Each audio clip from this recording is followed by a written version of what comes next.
الحمدللہ ابھی آپ حضرات کے سامنے سورہ بقرہ کی آیت نمبر 258 تلاوت کرنے کی سعادت عظمیٰ حاصل کی گئی ہے۔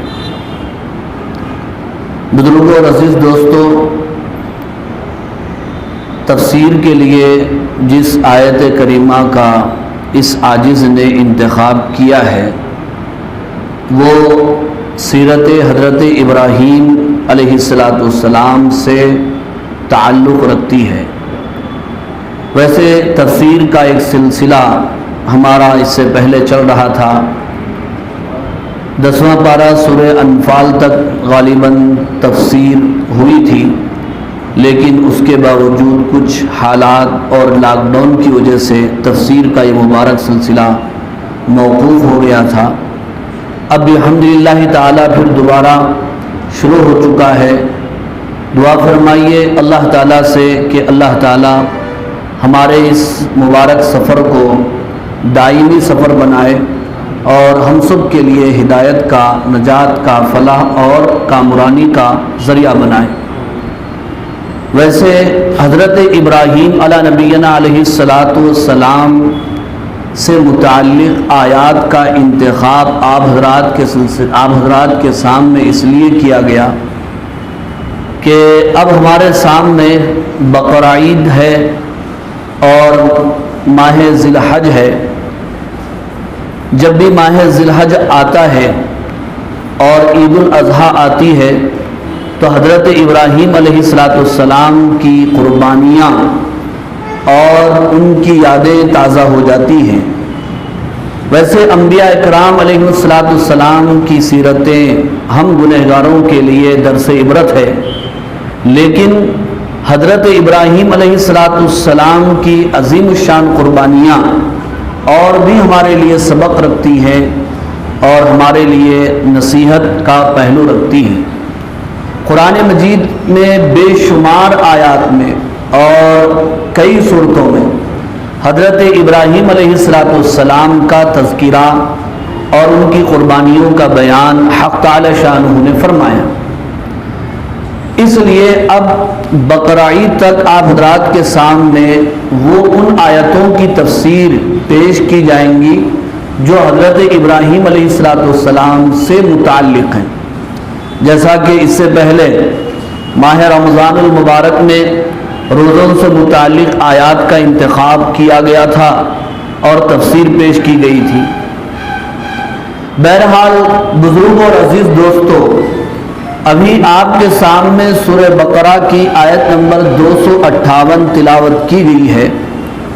اس میں اللہ تبارک و تعالیٰ نے ایک ایمان افروز اور حیرت زدہ حضرت ابراہیم علیہ السلام کا عجیب و غریب واقعہ بیان فرمایا ہے، جس سے خاص طور پر بعث بعد الموت کا ثبوت ہوتا ہے، یعنی کہ اللہ تعالی انسانوں کو مارنے کے بعد دوبارہ زندہ کرنے پر بھرپور قدرت اور طاقت رکھتے ہیں۔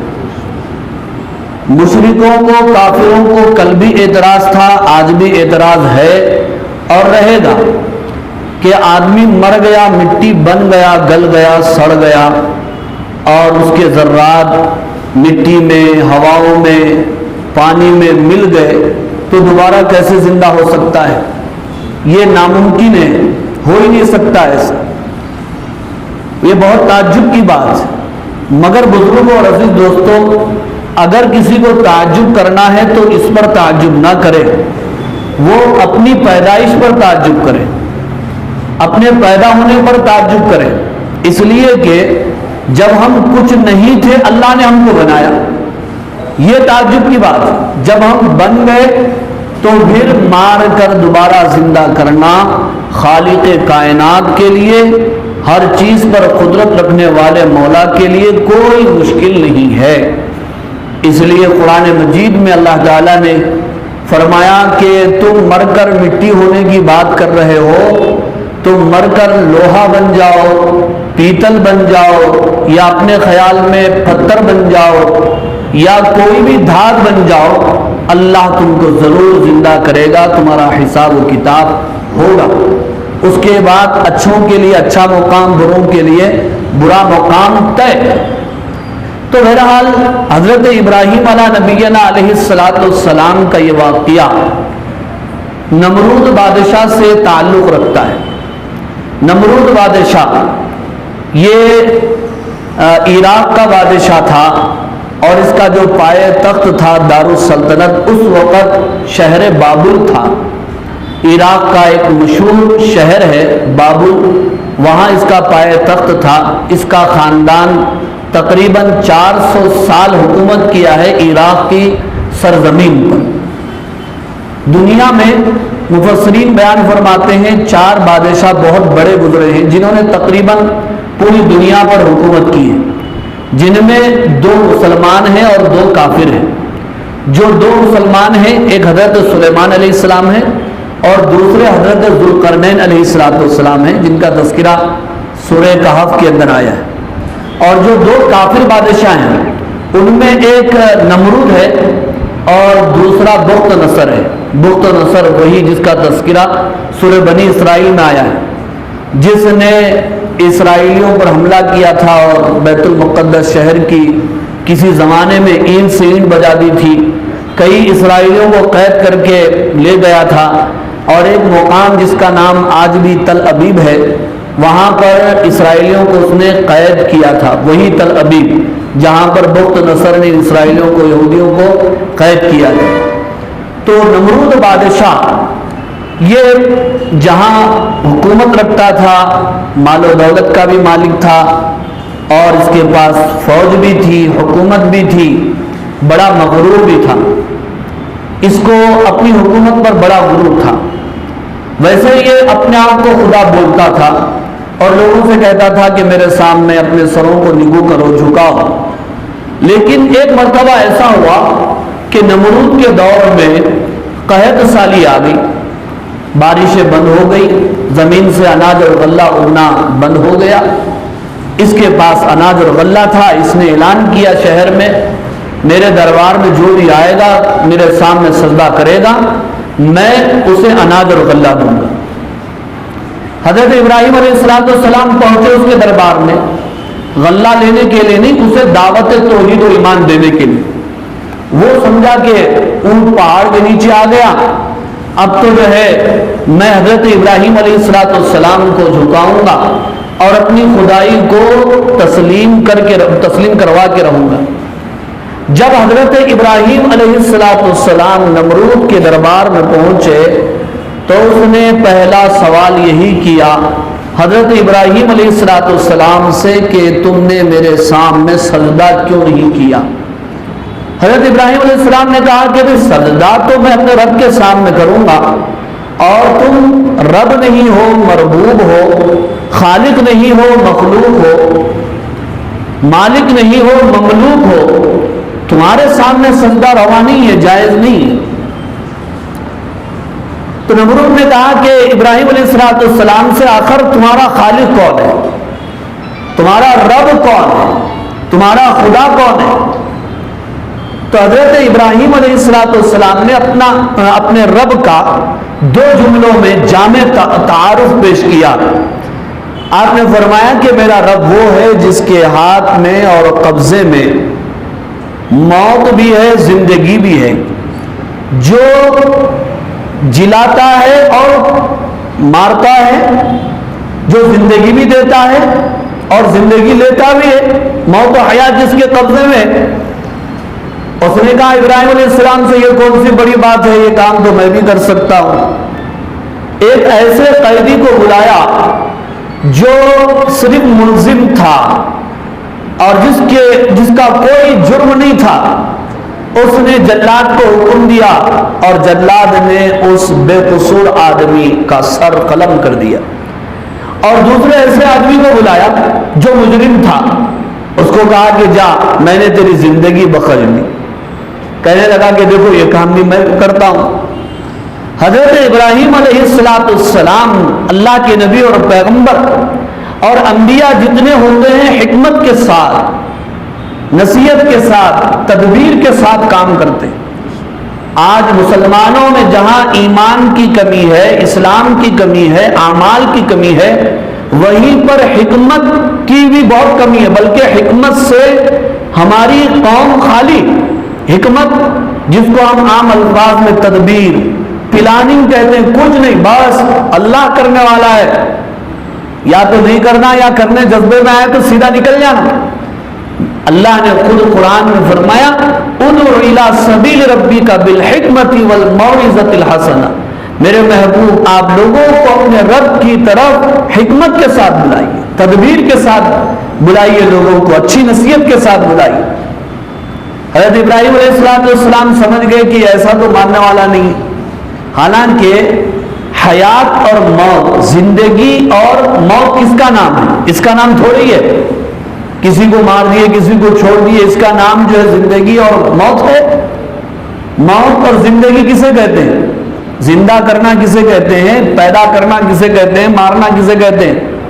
پیدا کرنا، زندگی دینا، اس کا مطلب یہ ہے کہ کسی بے جان چیز میں جان ڈالنا، اس کا نام زندگی ہے، اس کا نام حیات ہے، بے جان چیز میں جان ڈالنا۔ اور موت کس کا نام ہے؟ جاندار چیز سے جان کو نکال لینا، اس کا نام موت ہے۔ اور اس نے حضرت ابراہیم علیہ السلام کی آنکھوں میں دھول جھونکنے کی کوشش کی۔ یہ تو ویسے ہی ہو گیا جیسا کہ ایک شرابی چوراستے پر کھڑے ہو کر کہہ رہا تھا نعوذ باللہ میں اللہ تعالیٰ کا چھوٹا بھائی ہوں۔ لوگ بولے بھائی اس کا پروف کیا ہے؟ ایک مکوڑا لیا، ہاتھوں پہ مسل دیا، کہنے لگا کہ دیکھو میں اللہ کا چھوٹا بھائی۔ لوگ بولے اس کو زندہ کر دیا، بڑے بھائی کا کام۔ تو یہ حرکت تھی نمرود کی۔ تو حضرت ابراہیم علیہ السلام نے اس سے کہا کہ ٹھیک ہے، میرا رب وہ ہے جو روزانہ سورج کو مشرق سے نکال کر مغرب میں ڈبوتا ہے، اگر تو خدا ہے تو آج سورج کو مغرب سے نکال کر مشرق میں ڈبا دے۔ جب حضرت ابراہیم علیہ السلام نے یہ کہا، بزرگوں اور عزیز دوستوں، نمرود لاجواب ہو گیا، بغلیں جھانکنے لگ گیا۔ فَبُهِتَ الَّذِي كَفَرَ، ہکا بکا رہ گیا۔ مفسرین نے لکھا ہے کہ نمرود حضرت ابراہیم علیہ السلام کو جواب دے سکتا تھا۔ کیا جواب دے سکتا تھا؟ وہ یہ جواب دے سکتا تھا اور یہ کہہ سکتا تھا ابراہیم علیہ السلام سے، یہ کام تو روزانہ میں ہی کر رہا ہوں، سورج کو نکالنا، ادھر سے نکال کے ادھر ڈبانا، یہ تو میرا ہی کام ہے۔ اے ابراہیم، اگر تیرا خدا قدرت رکھتا ہے تو آج سورج کو مغرب سے نکال کر مشرق میں جو ڈبا دے۔ وہ یہ سوال کر سکتا تھا لیکن اس نے نہیں کیا، اور جان بوجھ کر نہیں کیا، اس لیے کہ وہ سمجھتا تھا اگر میں کہوں گا تو سامنے معمولی ہستی نہیں ہے، اگر وہ ہستی ہاتھ اٹھا دے اور دعا کر دے، معجزہ ظاہر ہو جائے اور واقعی سورج بجائے مشرق سے مغرب سے نکل جائے تو لینے کے دینے پڑ جائیں گے، میری خدائی بھی چلی جائے گی اور دنیا کلمہ پڑھ لے گی۔ اس نے سوال نہیں کیا، لاجواب ہو گیا۔ حضرت ابراہیم علیہ السلام نے غلہ نہیں لیا۔ آج معمولی چیزوں کے لیے مسلمان اپنے ایمان کا سودا کر رہے ہیں۔ کوئی بھی اسکیم نکلتی ہے، کوئی بھی چیز وہ ہوتی ہے، بس نہیں صاحب آپ دیتے کیا ہمارے کو، یہ نہیں کرو بھائی، اس کے سائیڈ ایفیکٹ کا ہے، اس سے ایمان خراب ہو سکتا ہے، اپنے جو ہے معاشرے پر اثر پڑ سکتا ہے۔ نہیں مول صاحب ایسا نہیں، آپ کھلاتے کیا، آپ کرتے کیا؟ دیکھو حضرت ابراہیم علیہ السلام نے غلہ نہیں لیا، چلے گئے وہاں سے۔ ایمان بھی تو کوئی چیز، اللہ کی ذات پر ایمان، یقین اللہ تعالیٰ پالنہار ہے، پروردگار۔ یہ واقعہ بیان کیا گیا ہے حضرت ابراہیم علیہ السلام کا اس آیت کریمہ۔ آئیے ترجمہ سماعت فرمائیے اللہ تعالیٰ کا ارشاد ہے۔ اللہ تعالیٰ اپنے حبیب سے فرماتے ہیں الم ترا، اے نبی کیا آپ نے نہیں دیکھا، الذی، اس کو جس نے حاجہ، بحث کیا، کیا آپ نے نہیں دیکھا اس کو جس نے جھگڑا کیا، حاجہ بحث کرنا، جھگڑا کرنا، حجت کرنا، ابراہیم، حضرت ابراہیم علیہ السلام سے۔ اب یہاں پر ایک بات تو یہ ہے کہ اللہ یوں فرما رہے ہیں اپنے حبیب سے کہ آپ نے نہیں دیکھا، حضور اکرم صلی اللہ علیہ وسلم سے 2000 سال پہلے 2500 سال پہلے کا یہ واقعہ ہے، اور اللہ اپنے حبیب سے فرما رہے کہ آپ نے نہیں دیکھا. تو یہاں دیکھنے سے مراد کون سا دیکھنا مراد ہے؟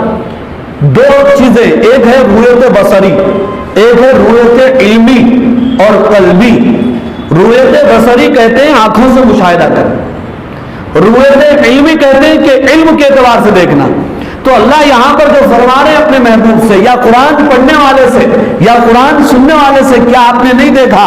دیکھنے سے مراد آنکھوں سے نہیں، جاننے کے اعتبار سے. الذی، اس کی طرف جس نے بحث کیا حضرت ابراہیم سے. اللہ نے اپنے نبی کا نام تو لیا، لیکن جس نے جھگڑا کیا اللہ نے اس کا نام نہیں لیا. اس لیے کہ جو لوگ بے حیثیت ہوتے ہیں، فالتو لوگ ہوتے ہیں جن کا کوئی مقام نہیں، ان کا نام لینا بھی گوارا نہیں کیا جاتا. اب بس وہ لوگ کہتے ہیں انہیں نام نہیں لیتے، اللہ نے بھی نام نہیں لیا. نمرود کا یوں کہا اس کی طرف جس نے جھگڑا کیا حضرت ابراہیم علیہ السلام فی ربہ، اپنے پروردگار کے بارے میں اس نے جھگڑا کیا، اپنے پالنے والے کے بارے میں جھگڑا کیا. اچھا، جھگڑا کرنے کی ہمت کیوں ہوئی؟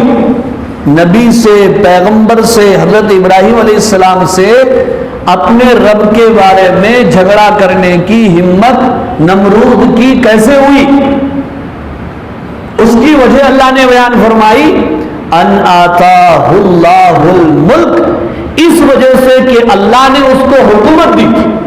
حکومت کے نشے میں چور چور ہو کر اس نے اپنے آپ کو خدا کہا اور حضرت ابراہیم علیہ السلام سے جھگڑا کیا.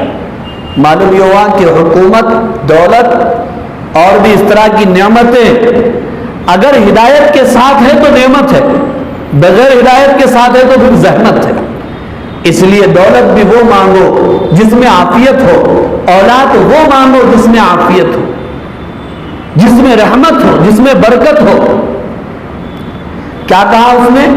اذ قال ابراہیم، یاد کرو اس وقت کو جب کہ حضرت ابراہیم علیہ السلام نے کہا نمرود سے، ربی الذی یحیی و یمیت، میرا رب وہ ہے جو زندہ کرتا ہے، یمیت، امات یمیت، امات، مارتا ہے.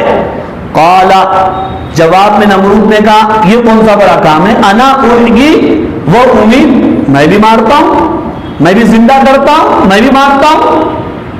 ایک بے قصور آدمی کو بلایا اور اس کی گردن اڑا دیا، اور ایک مجرم کو بلایا اس کو زندہ چھوڑ دیا، کہنے لگا کہ دیکھو میں بھی مارتا ہوں، میں بھی زندہ کرتا ہوں. قال ابراہیم، حضرت ابراہیم علیہ السلام نے کہا اچھا، فإن اللہ یأتی بالشمس من المشرق، میرا اللہ وہ ہے جو سورج کو مشرق سے نکالتا ہے. فأتی بها من المغرب، آج تو سورج کو کدھر سے نکال؟ مغرب سے نکال لے. فبہت الذی کفر، تو وہ ہکا بکا ہو گیا جس نے کفر کیا، یعنی نمرود ہکا بکا لاجواب ہو گیا. اللہ تعالیٰ ایک جملہ فرماتے ہیں، واللہ لا یہدی القوم الظالمین، اللہ تعالیٰ ظالم قوم کو ہدایت نہیں دیتے. ظالم کون ہے؟ ظالم وہ ہے جو دولت کے نشے میں، حکومت کے نشے میں انا کا شکار ہو جائے، لوگوں پر ظلم اور ستم کے پہاڑ توڑ دے، اپنے آپ کو سب کچھ سمجھے، پھر ایسا آدمی ہدایت سے محروم ہو. اس لیے ہدایت سے روکنے والی سب سے خطرناک چیز غرور اور تکبر ہے. اپنے اندر غرور اور تکبر کبھی آنے نہیں دینا چاہیے. جو تاریخ میں بڑے بڑے لوگ گزرے جو یہ سمجھے کہ یہ چیز حق ہے لیکن مانے نہیں.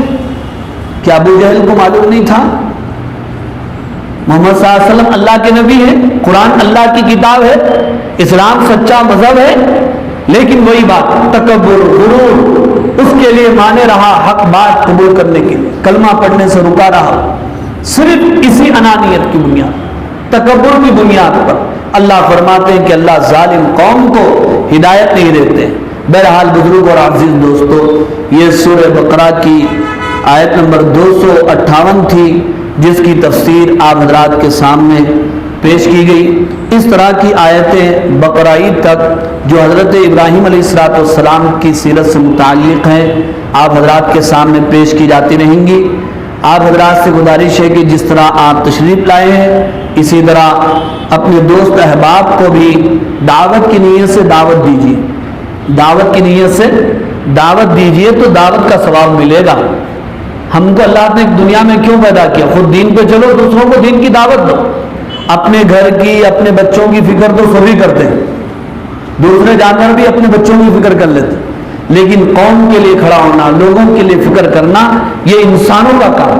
کنتم خیر امۃ اخرجت للناس تأمرون بالمعروف وتنہون عن المنکر، تم بہترین امت ہو۔ کیوں؟